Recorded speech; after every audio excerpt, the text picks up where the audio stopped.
Okay, what's up, guys? So, after Mike Tomlin announced his resignation after 19 seasons with the Steelers, he received praise from pretty much everyone in NFL circles. It's not often you're going to see head coaches last this long in a single organization. That said, Tomlin's relationship with his fan base is deeply entrenched. The man has won Super Bowl championship under his name and has never had a losing season as a head coach of the Steelers, which is nearly impossible. But yeah, some people will want to harp on the lack of playoff success over the last 8 seasons and his 8-12 playoff record, but that said, what he has done for that organization cannot be undermined. Anyways, one former Steelers has been highly critical of his former head coach, and that would be linebacker James Harrison. Now, for those of you who don't know, Harrison has taken a lot of shots at Tomlin in the past. James has mentioned a rift began between the two late in his career because he felt Tomlin lied to him and was being disingenuous, saying that he felt their relationship was purely business and that he felt betrayed, to the point where he made several claims, like saying he never thought Mike was a great coach. Anyways, listen to what he said on his Debo and Joe podcast when the conversation delved into Mike Tomlin being a Hall of Fame coach. Have a listen. Is Coach T a Hall of Fame coach, in your opinion? No.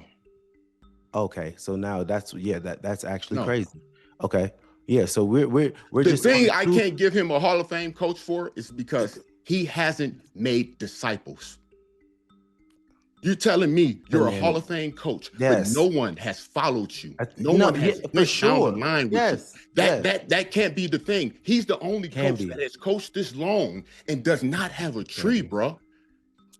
That's Guys are emotionally I'm attached not to him. I'm not gonna performance. say no. I'm not gonna not give him the Hall of Fame nod because he's bad at hiring offensive coordinators. When I talk to And Coach you T, think that is a thing that he's bad Right. at doing, or do you think that is a thing that he purposely does to keep position and power? No. I don't think he self-sabotages. That's I'm crazy. not saying I you don't- self-sabotage. If you're I'm hiring saying, if you're hiring other coaches that aren't good enough because you think they're going to take the spotlight out of you, aha. Is it self-sabotage. enough spotlight? Is it enough spotlight? no, is to- that what Hey, you were saying? listen, Joe. Is it enough spotlight to go around? You got to realize a lot of coaches, when they get this head coach thing, it's a lot of ego that go with that. It's a lot of ego that go with that. Okay?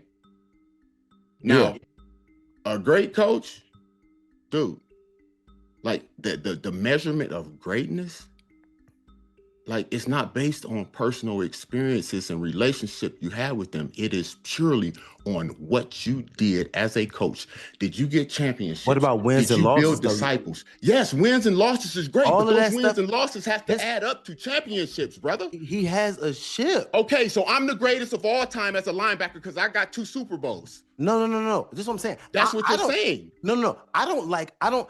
But why not? He went to the playoffs 13 times out of his 19 seasons. He won the AFC Championship 7 times. How many times did he win?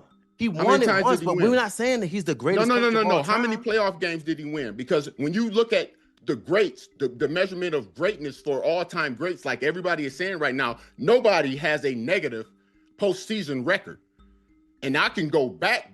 Like you go back to George Halas, 6-3. You go back to Don Shula, 19-17. It's still better than what he had. Like even Paul Brown, 9-8. Bill Belichick, 31-13, bro. Andy Reid, 28-17. I mean, look, he won a ship. He hasn't had more losing seasons than winning seasons. You're not going to win it every year. One team's going to win it. 8-12, bro. He 8-12. Oh, that's what I thought it was. 8-12. One team's going to win it. So him being able to be into the dance, like why? Okay, so a Hall of this is Fame. not- Listen, Joe. So a Hall of Fame coach should be making history for maybe having the longest losing streak in playoff history since it began. You're tied with Marvin Lewis as the longest head coach to NFL history. You're tied as the longest losing streak, 7 games straight. That's a great coach. That's definitely not. It's not a good stat, but you got to put the good with the bad.